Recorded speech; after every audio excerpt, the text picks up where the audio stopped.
What's going on, everybody? It's your boy JRich. This is the Dynasty Trade Show. No, Ray is not here. If you are listening, Ray is not going to be here. He is away in Vegas this weekend, but I am still here to deliver these Dynasty trades for you guys because you love them so much. I know you'll be on me in the comments. What did I do right? What did I do wrong? So make sure to drop me a comment. Let me know what I did right, what I didn't do right, and how you would analyze these trades differently because you know so much better. So much better. So that's okay. You let me know in the comments. Make sure to drop us a like and subscribe for all the future content. Ray and I will be back on Wednesday for Wake Up. We'll be reviewing Dane Brugler's mock, so make sure you tune in for that. 7 rounds of goodness. It will be a lot of fun. And of course, if you want your trades featured on the Dynasty Trade Show, make sure you go to Patreon. Down below, you can see it there on the banner. Patreon.com/allgas gets you all that access. Subscribe to the all conference tier or higher, and you can get your trades featured on the show. Without further ado, let's get into the show now and start talking some of these Dynasty trades. All right, so right off the bat, I can see a trade here from T-Rock. T-Rock is a longtime member of DD and a very big supporter of 4D as well. If you've been tuned into 4D, go and check that out. Drops Fridays and their Patreon at South Harmon. So let's talk about this big trade from T-Rock. T-Rock got Mark Andrews, Damian Harris, Joe Burrow, and a 2024 third-round pick. He traded away Kyle Pitts, Trey Lance, Chikakonkwo, the 101, the 203, and the 108. Obviously, the prize here is Joe Burrow and Mark Andrews. Now, let's go back and look at settings because I believe this was a slight premium, so a 0.75 to tight end. That makes Mark Andrews and Kyle Pitts infinitely more valuable, but depending on how you feel about those guys, could be a bit of a wash. He said he has Lamar too, 7 picks from 205 to 410, so still potentially could build in a lot of depth. It is a lineup league, 12-team, Superflex. So let's start talking about this trade from kind of the context perspective and as well just the value. Love getting off Trey Lance. You do have to give up the 101. You do have to give up Kyle Pitts and Chikakonkwo, which in a 2 tight end would have some value. But when you're getting the better asset in Joe Burrow, the very still high-end asset in Mark Andrews now, assuming Lamar is still there, because that is still a bit of a question, giving up Kyle Pitts, who for everything he could be, hasn't shown us enough yet to where we really should value him super high, but some people do. And I think being able to make that switch from Kyle Pitts to Mark Andrews is a great opportunity. And getting Joe Burrow on top of that, I think Chiggy is an interesting piece in this trade because in a 2 tight end with premium, he would have value. He's a guy you'd probably start every week. He's not going to be a high-end tight end in most cases, but if he catches 3-4 passes, a touchdown every here or there, and obviously can get the yardage, that's where he could be useful. The interesting thing about Chiggy is that he's probably going to be a lower volume guy. When you have a tight end premium, you do want to lean on that high reception floor if you can find it. Chiggy probably doesn't quite offer that, but you're obviously getting hopefully that in Kyle Pitts, but you do have to give up Mark Andrews. If it was me, I don't mind giving up that massive package for just the more sure thing in Joe Burrow and Mark Andrews. And based on his description and his team, he can probably absorb all those hits. Does he want Bijan Robinson? Sure. But getting a more secure asset in Joe Burrow, getting Mark Andrews, who is a top 3 tight end and will score very, very well in a 0.75 premium, where that difference between tight ends being good and tight ends being not so much flex worthy is definitely applicable there. The 108, will be a fine player. The 203 could be something, but realistically, you're tearing up at both positions. You're getting Damian Harris back. While, again, he's not going to be Bijan Robinson. He could be fine for a year. And, again, you try to build that running back room up with pieces, but not necessarily put all your value into a position that continually just continues to decline. So I'd be taking T-Rock's side here. I think you got the better end of the deal. What do you guys think? Because again, these pieces could be something, but I think there's a lot of question marks outside of Bijan Robinson. So let's scroll up because I love this trade so much. Dio, or whatever your name is, he traded away Deebo Samuel, a 305 and a 405 for Tyreek Hill.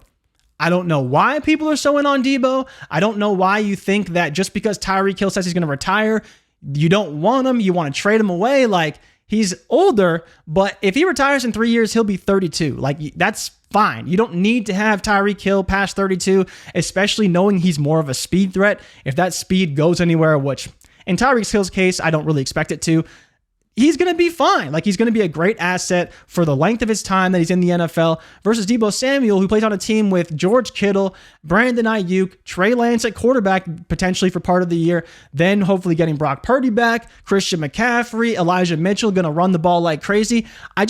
I don't know what people expect from Debo to where this is a trade that, again, probably you can't make in every league, but it is surprising that people still want to make a move like this with how good Tyreek Hill is. When we're talking about warp data and how talented he is and what the difference he can make for you on rosters, he wins people weeks because he can have 150, 200 yards with 2 touchdowns, with 3 touchdowns even. Now, Debo, of course, can have great games as well. We've seen his run after the catch ability and what he can do. But the question is will the opportunity be there? And if all I'm giving up is a 3rd and a 4th, and I'm getting, in my opinion, the more secure asset in Tyreek Hill, I will do that 10 times out of 10. So let's scroll up some more. Oh boy, this can't be a real trade. Now it's a half PPR, start 10, 1 Devy spot, but I mean, let's be honest here. Is anyone really actually taking the 108 and saying, yeah, I would trade my DK Metcalf away for that? I don't know where these trades come from, because when you just look at this on the surface, you're like, well, DK Metcalf, top 12 receiver, Geno Smith again at quarterback, had a pretty good year last year. Even though it was a bit surprising, what are you getting at 108? You're praying it's Quentin Johnston in a good landing spot. You're praying it's Zach Charbonnet on the Bengals in the 2nd round. You're praying it's Zay Flowers to the Pittsburgh Steelers or the New York Giants. Or you need to have a home run landing spot, because we've talked about this time and time again in a Superflex. Even at 105, the draft gets really thin. You want JSN, perfect. You probably want to take a shot on Will Levis, but that's only 6 picks deep. After you go past that, hopefully Gibbs gets a good landing spot. Okay, we're at 107. 108, Addison, QJ, Zay, maybe Charbonnet or whoever that RB3 ultimately becomes at 108. But that's not going to be the difference maker that DK Metcalf could be. And, Scott Connor talks about roster construction all the time, and making a move like this is great for your roster construction because you are getting a very secure, talented asset in DK Metcalf that you can start every week with confidence that can be a difference maker for your rosters. So let's scroll up here. Oh boy, is this a 101 trade? Wow. So the Keta kid got the 101 and traded away a 424 first. Wow. Lorenzo. I wonder which side did he get in this trade? 12 teams, Superflex, start 10, 6-point per passing team. Moved from my 3, 4, 5, 6 round startup picks to gain a 24 first later in the startup draft. Use those 4 extra picks. None are mine for Patty. I still own my 101 and 202. Oh, so this is a startup trade. Wow. Startup 101 for 424 firsts. I mean, we talk about Mahomes at all costs, getting Patty Mahomes, startup move. I mean, Scott talked about it in his startup kind of primer and what you can do. 424 first for Patty Mahomes? I'm doing that all day, every day. Wow, this is another massive trade. 12 teams, Superflex, best ball PPR, 0.25 point per carry, 0.5 per first down, rush or reception. Start 14. Wow, Dr. B. Harris is getting Jimmy Garoppolo, David Montgomery, Michael Pittman, David Bell, yuck, 5, 6, and a 24 fourth, trading away T. Higgins, Calvin Austin, John Mechie, Matt Corral, and a 24 second. So this is best ball, right? That's important to remember. I believe he mentions also Superflex, so getting Jimmy Garoppolo doesn't seem like much, but could definitely have some value even in a best ball. You're getting Montgomery, who again, he'll have a point per carry floor, which is always nice. Pittman should see good volume. And so you're basically, on the surface, you're tearing down from T. Higgins and you're picking up Pittman, Montgomery, and Garoppolo. And all you're giving up kind of as throwing pieces is Calvin Austin, who, I don't expect anything from Calvin Austin. John Mechie, who you never know, could be something depending on what Houston does. And then Matt Corral, who no one expects to actually start.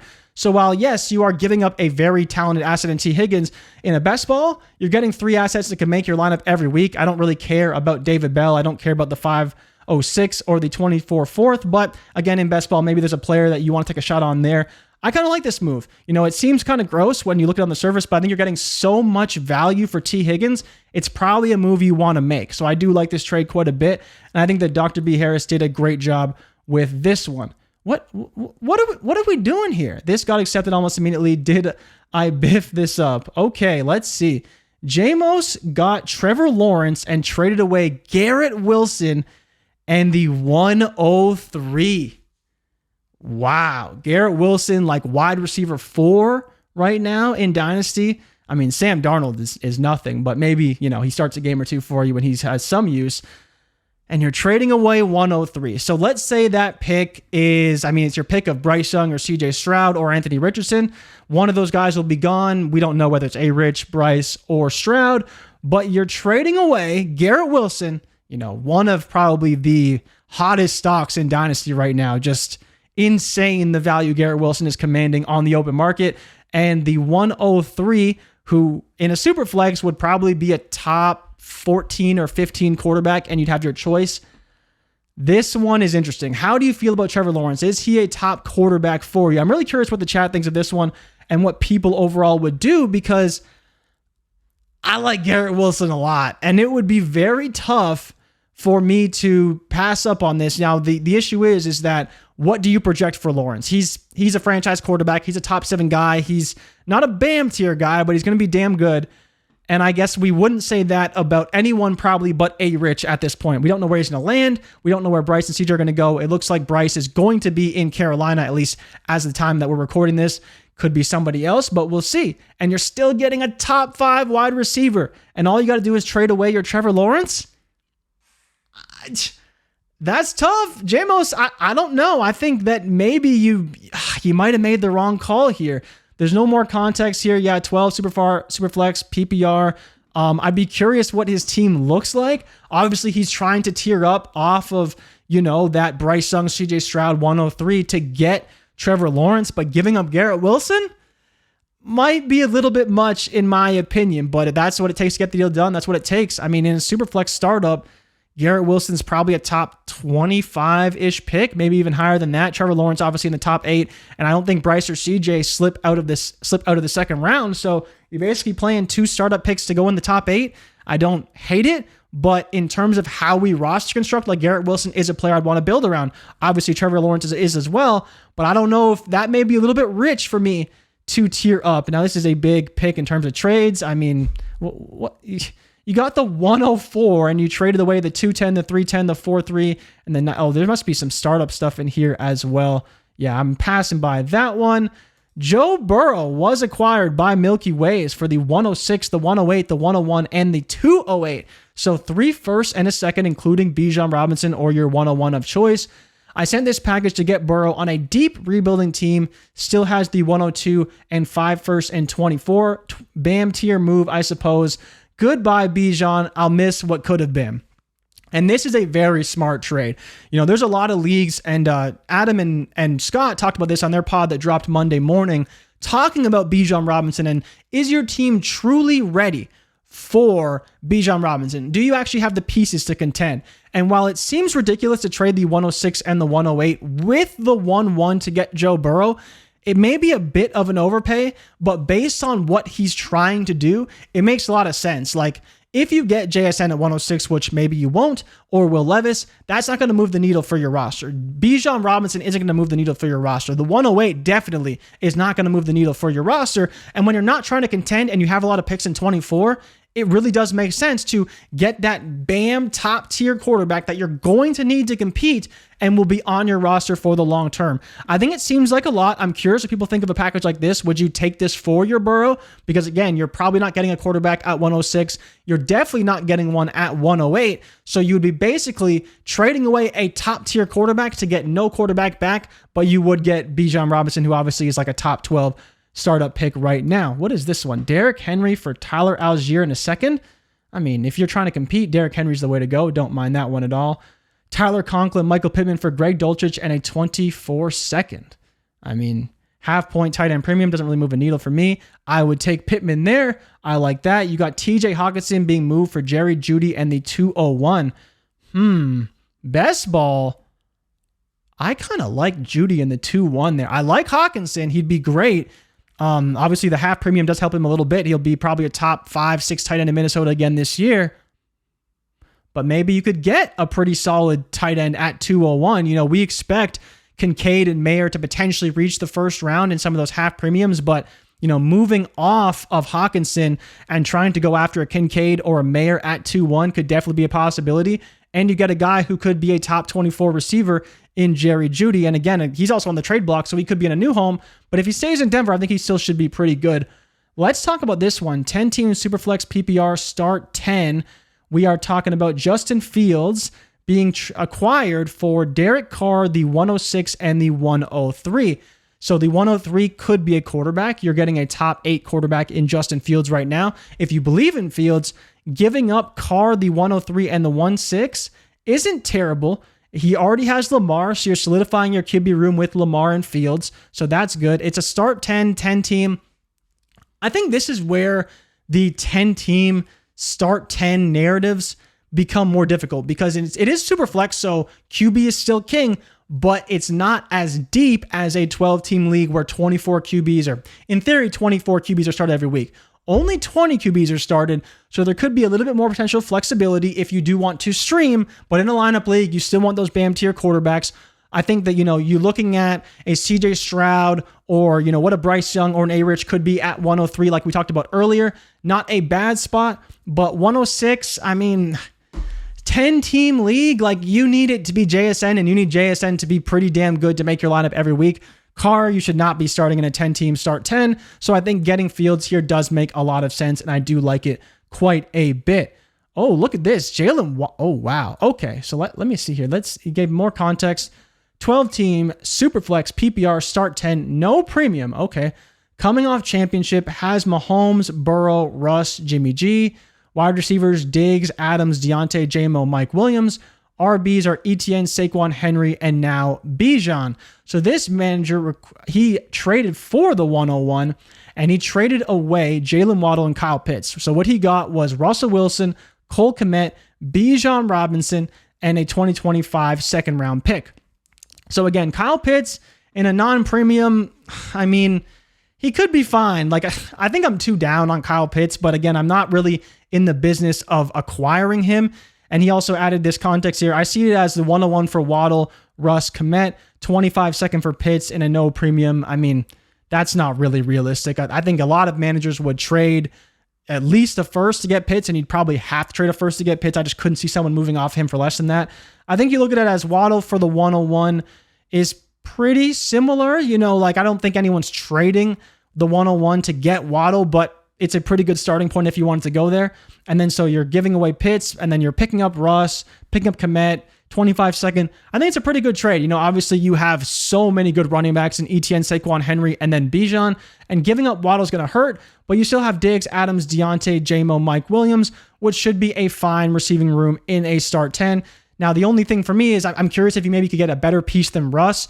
Russ is kind of like insurance for your quarterbacks, but if you wanted to just ride with Mahomes and Burrow, they're going to be awesome. So you don't really have to worry about that long term. I do really like your team here. I think getting Bijan makes sense, assuming you can start him, right? Because, in a Superflex start 10, can you start Etienne, Saquon, Henry, and Bijan every week? Because in theory, you want to start all those guys every week. They're all going to be phenomenal. And so is there a weeks where you have to bench Henry or, pick between one of those 4 guys? That's part of the construction. I'm curious how that's going to play out, because in a start 10, it's maybe you could. I hope you can, because then it makes it much more worth it. And I'd be curious what your tight end room looks like. But in a 12-team Superflex start 10, you can maybe get away with just Kmet at tight end and be just fine. Oh, God, Jonathan Taylor. Talk about trading for pennies on the dollar. This guy, a trade, even if it was just Jonathan Taylor, if all I got back was Dalton Schultz, Jerome Ford, a 309, a 24 first, a 24 second, and a 212, that just feels disgusting. And Melo Nello got back Tyler Lockett and Alec Pierce on that deal. I'd probably be willing to make that move. I understand trading away JT for a first and second, but if you're trying to compete, I honestly don't hate that. Getting JT, Lockett, and Pierce is fine. You're getting, some capital. It is best ball. So again, you're kind of playing for later, but I think all those guys could have some pretty solid value. I'd be curious if people think otherwise. If you get a first and second for JT, would you just take it? Because you're not going to get much more than that. I'd be really curious how people feel about that. Devon, 14-team Superflex, Devi, 2 tight end, half PPR. You're trading away Devontae Adams. Man, hiding these names. No, I'm skipping past it. Oh, here's Goat Rings' trade. We were talking about this one earlier in the week. I still can't believe he pulled this off. I told him I would get this one on the show for him. Goat Rings acquired. I can't believe this. Go Rings acquired Saquon Barkley, Josh Jacobs, and Jameson Williams. Saquon Barkley, Josh Jacobs, Jameson Williams. So again, we're not in the business of acquiring running backs, but those are some damn good running backs. Traded away A.J. Dillon, Travis Etienne, Rashad Bateman, and Treylon Burks. So on the surface, you're trading away one good running back in Travis Etienne, A.J. Dillon. We'll see what he does. Getting back Saquon Barkley, Josh Jacobs, already a massive dub in the running back department. Really building up that running back room, getting guys that will get carries week to week. Love that part of the deal. Getting Jameson Williams, who is a top 50 player, because everybody loves him. He's like wide receiver 18 on KTC.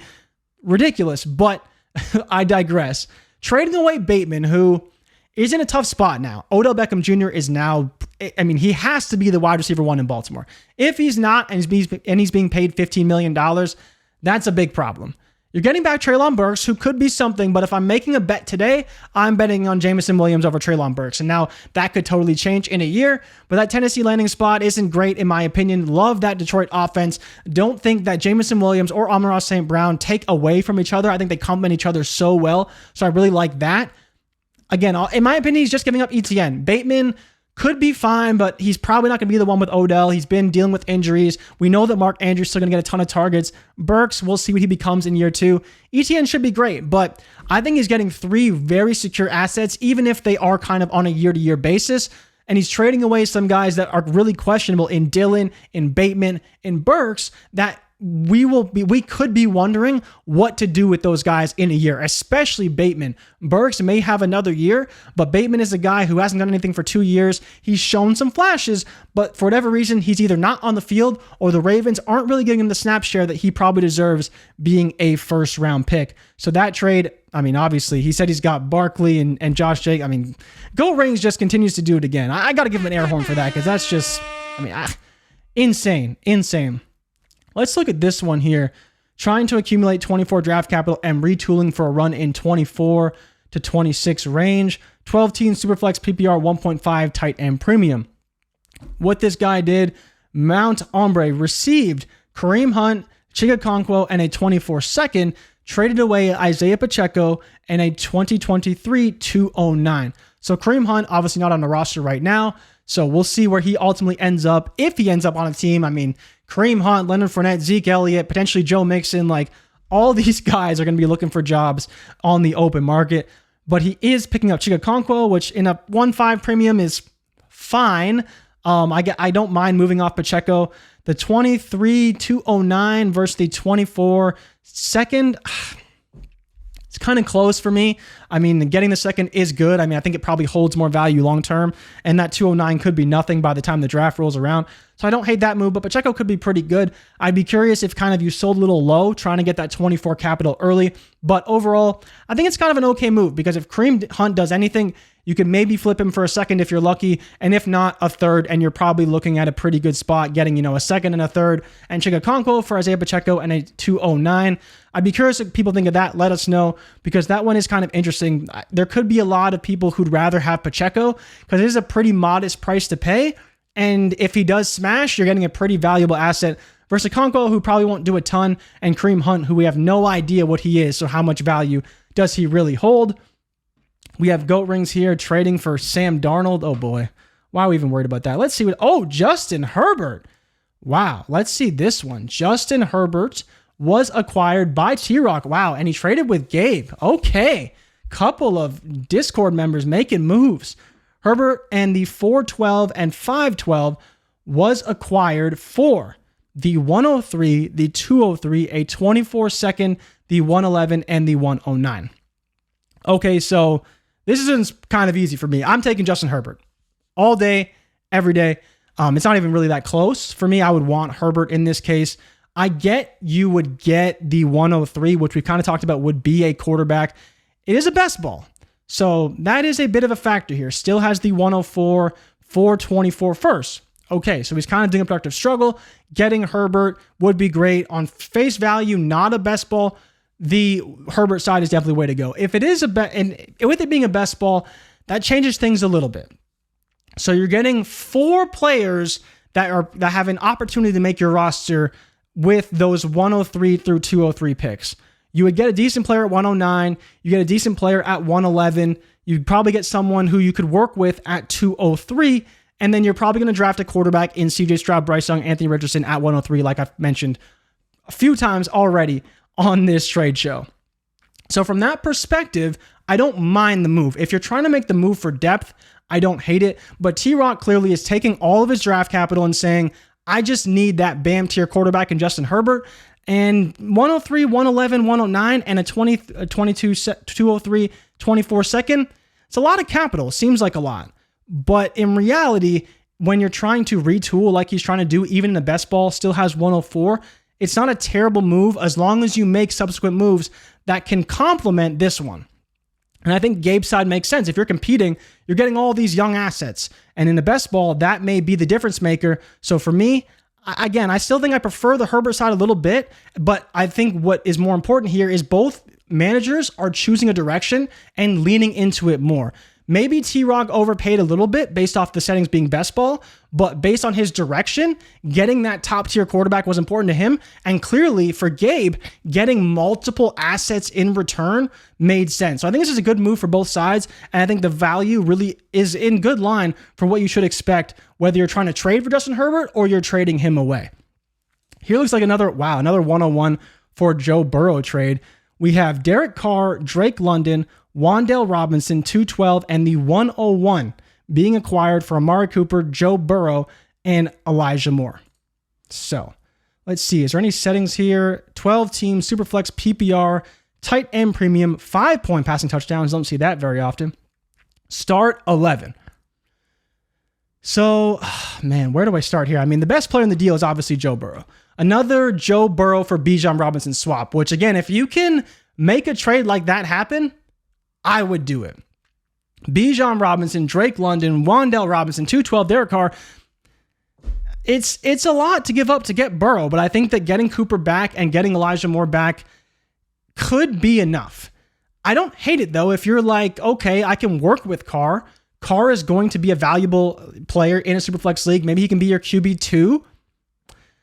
But this makes sense. You know, you're buying Burrow to pair with Josh Allen. That's what he's doing. He has Josh Allen. He's saying, I need to get that second BAM tier quarterback, traded away the 101, got rid of Bijan Robinson, got Joe Burrow, got Amari Cooper you can start every week. And if we're being honest, if you're trying to compete, do you want Drake London or Amari Cooper?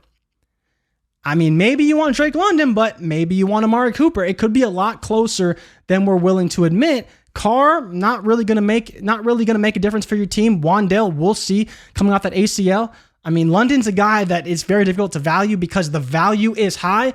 The production we hope will be there, but he needs a quarterback or he needs a ton of volume. We'll see what comes to fruition, but I feel much more secure about what Amari Cooper and Joe Burrow give me over a Bijan Robinson, Drake London, and Derek Carr package. Elijah Moore is just kind of a kicker, and if he becomes anything, then you only get even more value there. I really like that package side. It's not the bigger package, the Joe Burrow, Amari Cooper, Elijah Moore side, and trading away Bijan Robinson, Drake London, Derek Carr, Wan'Dale Robinson, and 212, or whoever you want to take at the 101. Let's end on this note, because this is a pretty big trade here. 10-team, PPR, tight end premium, Superflex. We have Kyle Pitts, Justin Fields, and the 105 being acquired for Jalen Hurts and the 107. Oh, man, this is a tough one. So obviously the best player here is Jalen Hurts. And the reality is that if I could move off of Justin Fields, trade Kyle Pitts and the 105, get Hurts and the 107 back, I might be willing to make that move. It's a 10-team, so you need studs.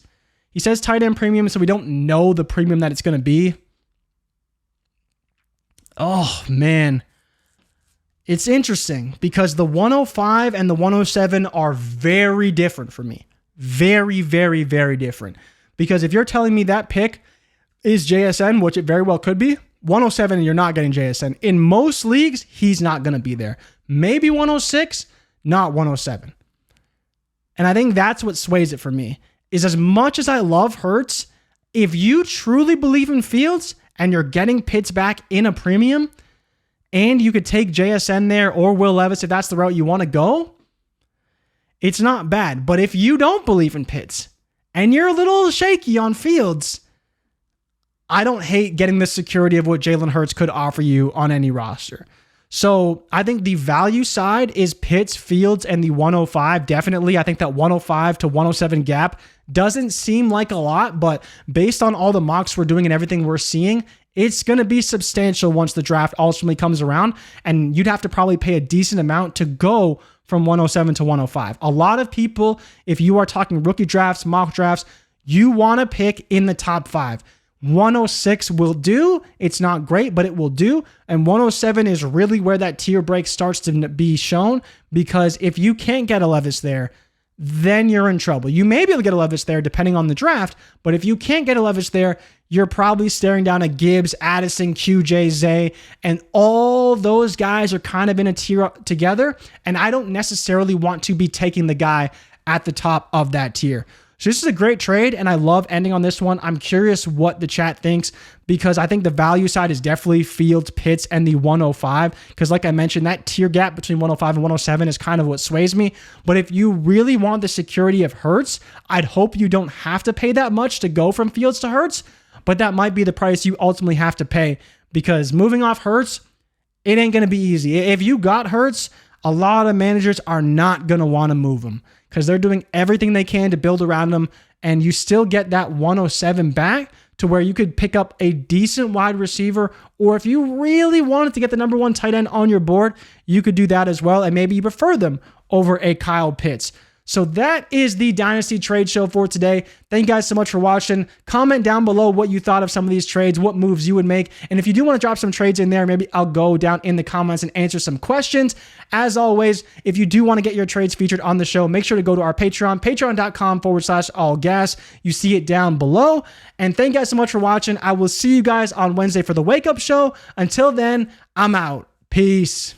Before y'all close off of the video, I just want to say thank you for checking out the content on Destination Devy. Really appreciate every single view that we get. And the only thing that I ask is that you hit the thumbs up button, like the content, subscribe to the channel, and if you can, comment below, for the algorithm really helps the channel grow. Now, if you want more exclusive access to me and the entire Destination Devy team, patreon.com/allgas gives you that access. Now, if your money's a little funny, we do have free content for you. Make sure you subscribe to the All Gas newsletter. There's a link in the description of this video below, and subscribe to the Destination Devy podcast radio feed, where we got all types of shows hitting airwaves every single week. Now y'all can get out of here. I appreciate y'all tapping in. It's All Gas all the time. I love y'all. I'm out of this thing. Peace.